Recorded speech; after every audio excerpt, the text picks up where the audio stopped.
take something for free and think that we're getting something, but we're not worried about the fact that subsequent generations have to pay for it.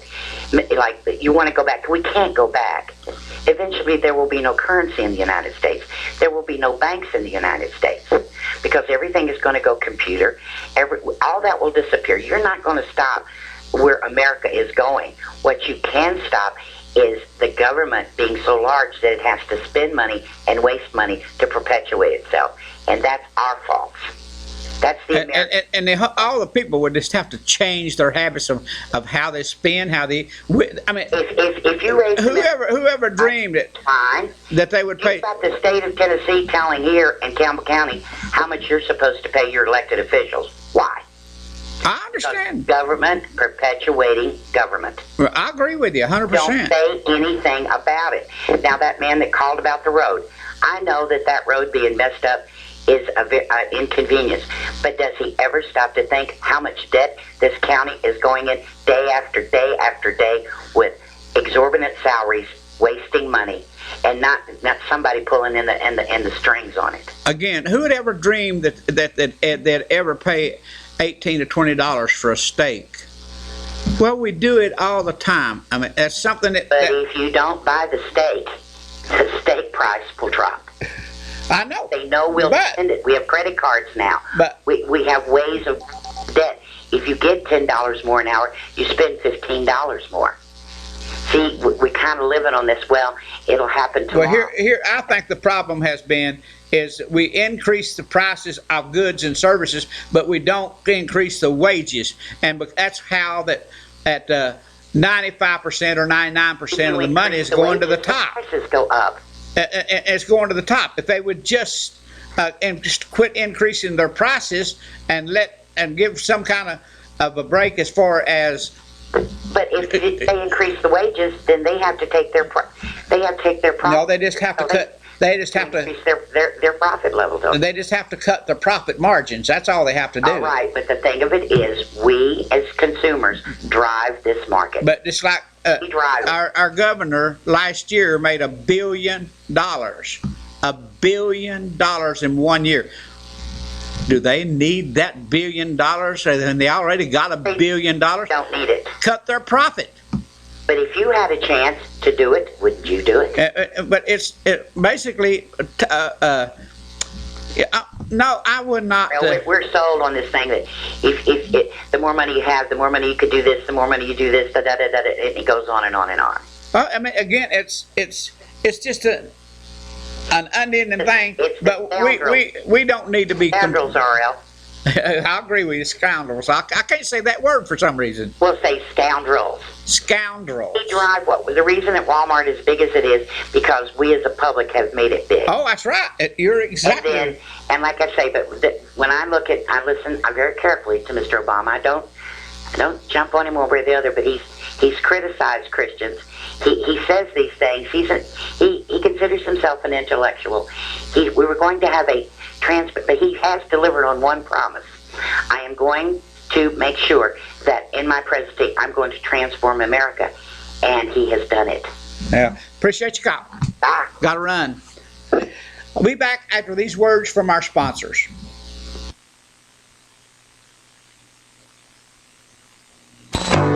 Stop by Heights Finance Corporation today and see Sandy Lester for all your financial needs. We're located in the Carl Pierce Furniture Building at 220 Central Avenue in Eufaula, Tennessee. We offer loans from $500 to $100,000. Former bankruptcies are welcome, so give them a call. Call 563-6797. That's 563-6797. Or stop by their office 8 a.m. to 5 p.m. Monday through Friday.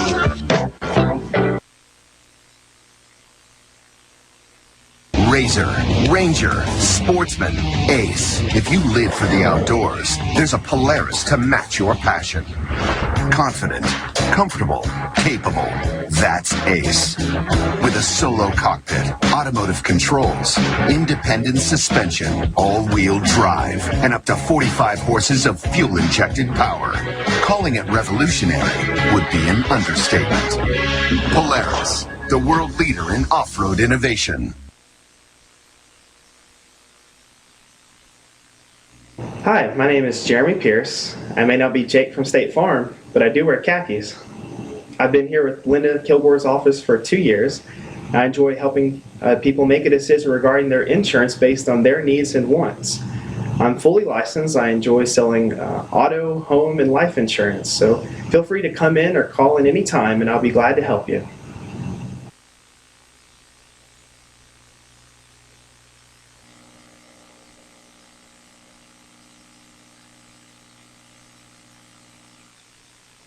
Riggs Drugs has been a part of Campbell County for generation after generation, serving our friends and neighbors. And now we have redesigned our store to better serve you. It's the same knowledgeable and friendly staff, but a new look and new technology to ensure you get your prescriptions fast. We've always got you covered from prescriptions to all your home health needs. We've always been more than a pharmacy, still offering a huge selection of gifts and decor. Here at the new and improved Riggs Drugs.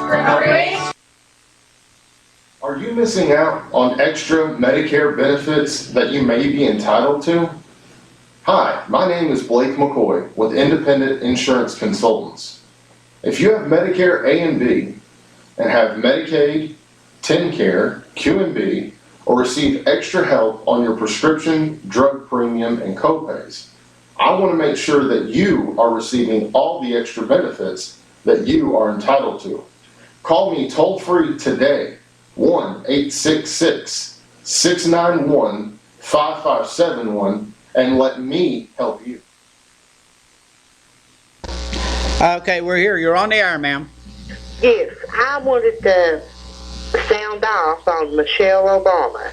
Okay. Why she had to stick her nose in to what other people's children eat. My kids would come home every day starving to death. So they had a parents' visitation day, and I went in the lunchroom and sat and watched. They had skim milk. It was supposed to be a chicken patty, but it looked like some kind of soy patty. The kids were just going and throwing it in the garbage. They couldn't eat it. It was that bad. But our tax dollars could pay for her to fly anywhere she wants to go to a big fine steak dinner or whatever she wants to eat for her family. And you know, some of these children, that's the only hot meal that they get in the school. I agree with you. And they can't eat it. And in every county, they have people that are over the cafeterias that have got things to go by, what these children need to eat, but giving them skim milk. You know, I can't say that because that's what we eat is skimmed milk. In fact, if we get a 2% or a whole milk, my grandson, he won't hardly drink it, but he eats like a horse. He's going to be a big boy, and he's not fat, but I don't know whether that's all Michelle Obama or not. I do think that your schools can make a little bit of adjustment to those foods, because I know that they do over at home, but I don't. Again, I'm like you. There's kids that just will not eat some of that stuff. But what they're saying is, 60-70% of our kids today are obese. And if they can get them trained to eat right in our schools, then they're more likely to pick up the habit. Because there's a lot of places that would never put a meat on the plate. And I just don't care nothing about eating a whole lot without. I've either got to have some kind of a meat substitute, or I got to have meat from every meal. But as long as I've got pinto beans, I'm happy. Well, you can't even. When I went to school, we had pinto beans, macaroni and cheese, greens, and cornbread. They don't get that. I know what you're saying. I guarantee you. They come in starved to death every single day. I have supper ready. 3 o'clock when they come in. because they are starved to death. Well, my little grandson, when he comes in, that's the first thing he wants is, Nana, and she'll say, what you want?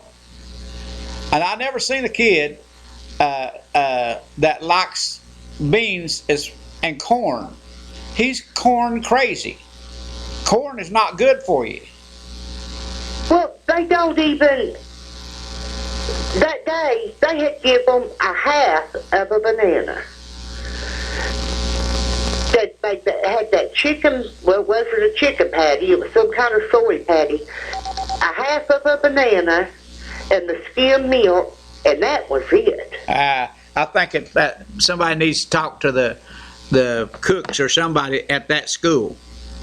Well, I really do. I had talked with the superintendent, and they wasn't nothing they could do. It was, I don't. they had to go Because home. I'm telling you what, they have pizza for lunch at home at times. Yeah, they've got the pizza, but they can't eat it. Vegetable, But veggie. cheese, they said it's not even cheese, Grandma. Okay. And they love pizza. Yeah, I appreciate you. They can't even eat that. Okay. Appreciate your call. Well, she even had over McDonald's because they put in the Happy Meals.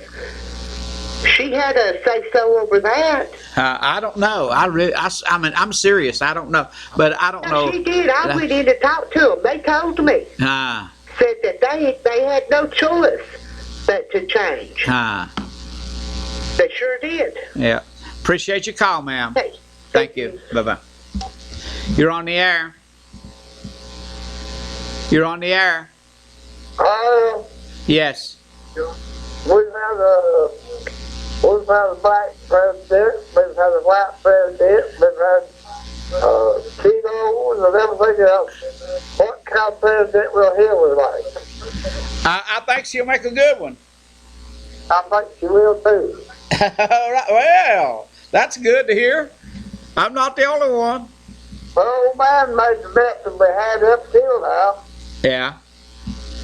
Well, I think she'll be a good one, and I think she will win. But and one of the reasons why I think she will win more than ever is if you got 15 people out there with their egos as big as they are, all of them I know got egos, but they're going to beat each other up so bad. I heard one of them saying today that there's going to be so many of them that they won't let them all on the stage at the same time. They have to have two different debates. I'll be getting thanked God for a while and do it win, but now let's see the winning. Yeah. Appreciate your call. Okay, thank you. Thank you. Now, Mr. Henson hadn't got in on this conversation tonight, and I know that we could probably talk 15 minutes before, because I know, I want to, well, I don't know. I know that he's not going to vote for Hillary, but I wonder who he would vote for out of the large number of candidates that's going to be in that race on the Republican side. How many is going to declare? Now, I think that there will be a couple that will challenge Hillary. I don't think that the challenge will be that anyone will beat her out this time, because I don't know that she'll make the same mistakes that she made before, because she thought that, hey, I'm going to get the nomination, and I don't think there's anyone can even think about it. But what happened, if you'll just remember, even Fox, they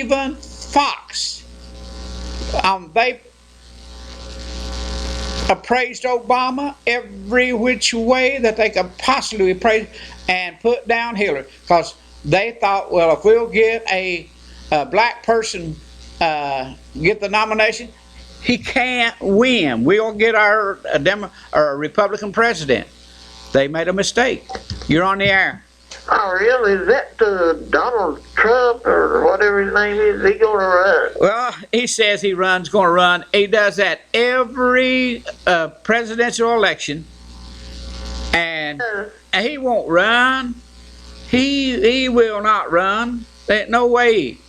Well, he's on there all the time saying he's going to. I know, but he done that last time. If you'll remember, he won't run because he's got his hand in too many fires, and it would be devastating to him to get beat.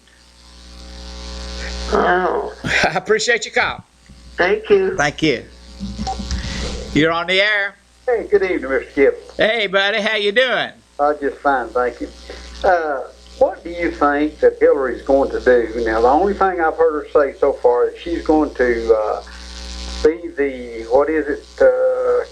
champion for the middle class. Right. What do you think she's going to do that's going to pull this economy or this country out or turn it around or do we even want to turn it around? Well, do you want my honest opinion? Yes, sir. My honest opinion, I don't think anybody can, until the Congress and the president works together, it can't get done. Nobody can get anything done unless there was, I guess, probably 20 or 30 companies, large companies in this United States, unless they want to change their ways and their profit margins and all this, they have to drive it. Because our Congress is so out of whack that they can't get nothing done. Okay, now Hillary said something about that the cards are stacked for the upper echelons or whatever. Okay, do you consider her or let me not just her, let's say the majority of our elected officials, like our senators and her also, do you consider them to be part of the upper echelon as far as if we're measuring by finance and wealth? I'd say there's not a one of them up there that's not wealthy. Okay, now, what do you think that they're doing to assist without being in a position as being the president? What do you think that she's doing to assist society right now in the position that she holds? Is she going into business, or is she doing any kind of thing other than being a professional career politician? Well, what I think a president can do, they do have influence over, like I said, these 15 or 20 companies that drives everything, like Pepsi-Cola and General Mills and okay. Now, that influence, ExxonMobil and whatever. Okay, we can name all kinds of them, but that influence, now how is it that these companies, they influence the politicians, and what they use as their means of influence is money. Oh yeah, what about the Koch brothers, whatever? Well, we can name off all kinds of them, but now Hillary has stated that they were dead broke, I believe, whenever she said that they left the White House. Am I correct? I think she did say that. Okay, now look at her worth at this point in time, her and Bill and the foundation, and where all money has come from all over the world, that they have accumulated some unbelievable wealth. Right. Well, whenever Bill, and now we're talking about 16 years ago, Bill wrote a book just right after they got out of office, and was paid $12 million in advance for that book. Okay. Now, what can you do with, and I don't know, this foundation, it's not just Bill Clinton that's in that. George Bush, George H. Bush, George W. Bush is in with that. Well, ain't history. The Clinton scoundrels. Scoundrel. That word, if you stop and think about it, covers a whole lot. Oh yeah. Now, you take what Bill Clinton did the last 48 hours of his presidency. He sold, and whenever I say sold, let me put it this way. He pardoned untold amounts of people, and I'm talking about high money people Right. who were living outside this country. Now, if this is the type of ethics and morals, or whatever you want to call it, that we have that's leading this country, and don't think Hillary, in my opinion, let me put it this way, in my opinion, she'll follow his footsteps exactly. And these are the type of things. Johnny Cash had a song out, and it was something about what is truth. And we, down here, in my opinion, Hillary couldn't give a rat's rear end about us out here. I don't think there's any. I don't think that there's anybody that's over that's worth over $100 million care for any of us. Okay, that's the point I'm making. Now, if we go back to congressmen right now, and I'm going to put ex-congressmen, ex-senators, ex-presidents, and whatever, right now, this whole group, in my opinion, well, let me back up and say, I'm going to say at least 90% of this group right now is doing insider trading. They're making a killing off the stock market. I don't doubt that a bit. Okay, come back next week, and if you can, or if somebody can tell me, and I'm sure you've got listeners out there that can tell me what it is that Hillary's going to do that's going to change anything, which I don't think it's anything. Well, let me ask you this. Do you have a favorite candidate that you believe that can get something done? There's one that I've heard speak, and that's Dr. Carson. And I don't think he stands a snowball's chance, and you know where. No, he don't. He probably won't even get 1% of the vote, because I've already seen some stuff that. Well, the first thing, as soon as he announced or indicated that he would be interested, they brought out some stuff that was not. He proved that it had to do with plagiarism, and he proved by the footnoting, by noting everything in his book. But now there was another thing that I was going to ask about or talk about, and I can't think of it now. Okay, let me put it this way. Hillary, in my opinion, has already won this election. I don't care. She don't even have to come out and say kiss my whatever or go wherever. She's already won this thing due to the fact she'll have every vote. Well, she'll get the votes with the D's. Now, you already said yourself last week before she announced that you would vote for her prior to even knowing who else would be running. Now, if you stop and think about it, that's how the majority of the people now make their decision. Well, I'll tell you, I was for her whenever I was for her because of Bill Clinton. I thought, and I still believe to this day, that Bill Clinton was the best president during my lifetime. Well, that's debatable, but anyhow, I know it, and it has to do with an ethical issue. I don't believe there's any ethics involved in any of it. I don't believe. Maybe your definition of what's ethical and what mine is probably different. But anyhow, Hillary will get the votes that's got the D after them, first of all. The ladies, the women, female, she'll get the female vote just because she's female. She'll get the gay, lesbian, what is that, trans, whatever it is, all 3 letters they got for those people. She'll get that vote. She'll get the Hispanic vote, and they will get the colored vote. Well, I heard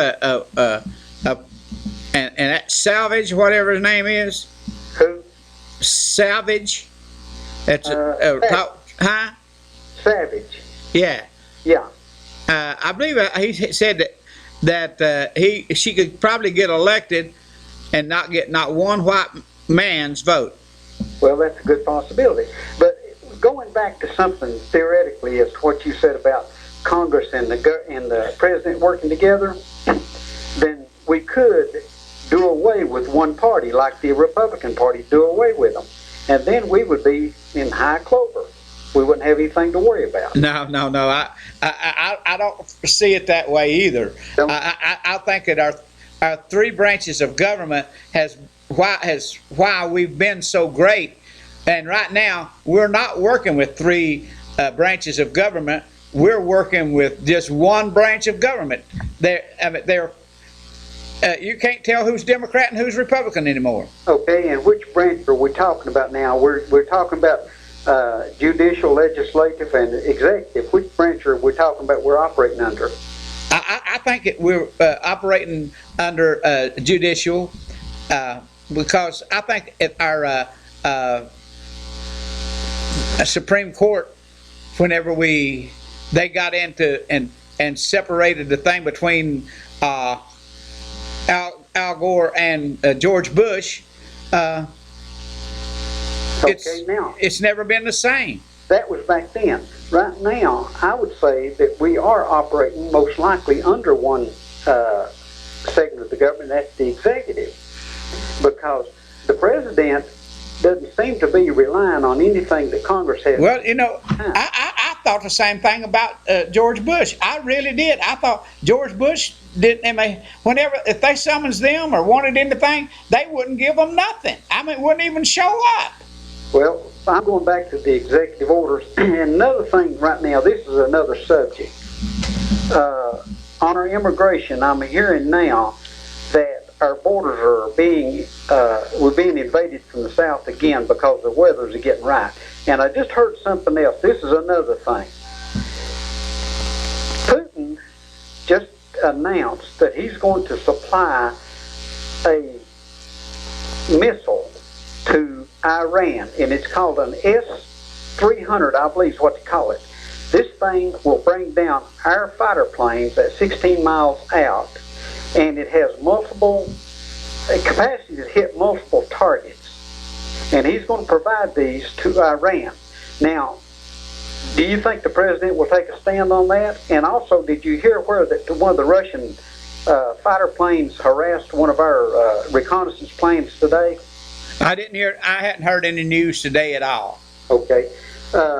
Somewhere in the Baltic, the news states that one of Russia's fighter planes did some things. And you know what I'm talking about, doing things. They come out to where our recon planes are at, and they fly loops around them. You know, a fighter plane can far out maneuver a recon plane, right, a big one.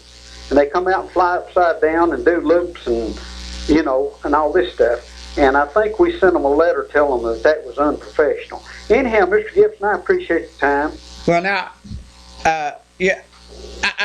I'll say this about George Bush, and I'll say this about other, but they all do the same thing, and I just don't understand what Obama, and I'm telling you, I'm an Obama fan for one simple reason, because I wanted Hillary whenever Obama was elected, and I've not been a fan of Obama's at all, but why people hate him so bad, I don't understand that, because no one can tell me why anything that he's done that the other presidents done.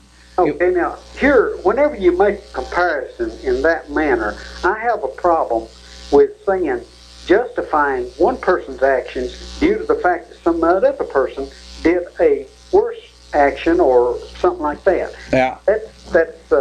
I understand where you're coming from, but I didn't hear the same comparison with George Bush, and George Bush was president whenever I started here, and we had him for 4 years while I was here, and I didn't hear the same kind of attitude towards George Bush.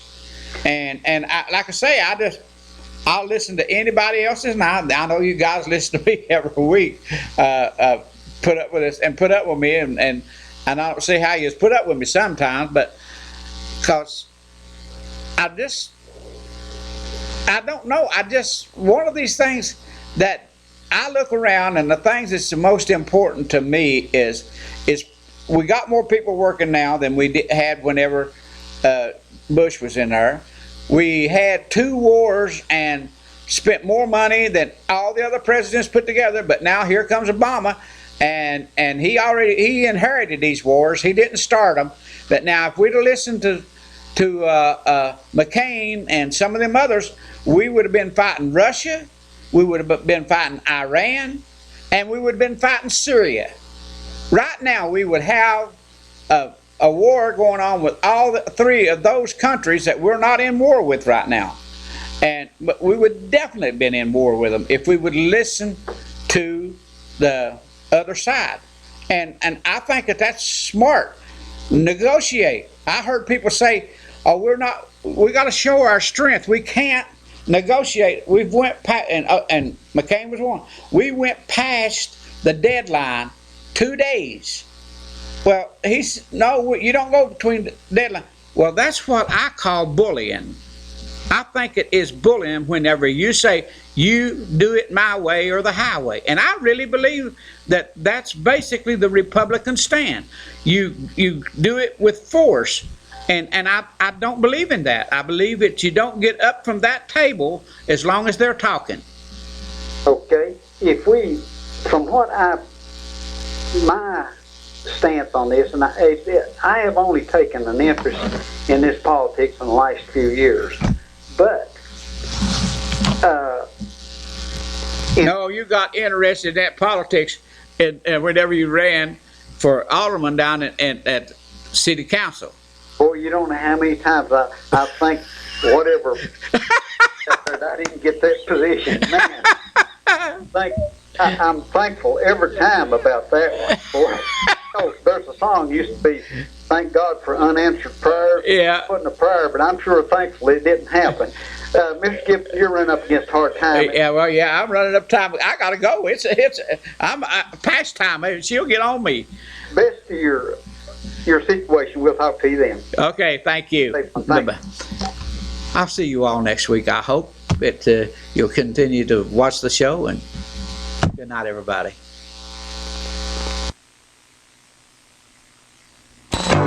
Stop by Heights Finance Corporation today and see Sandy Lister.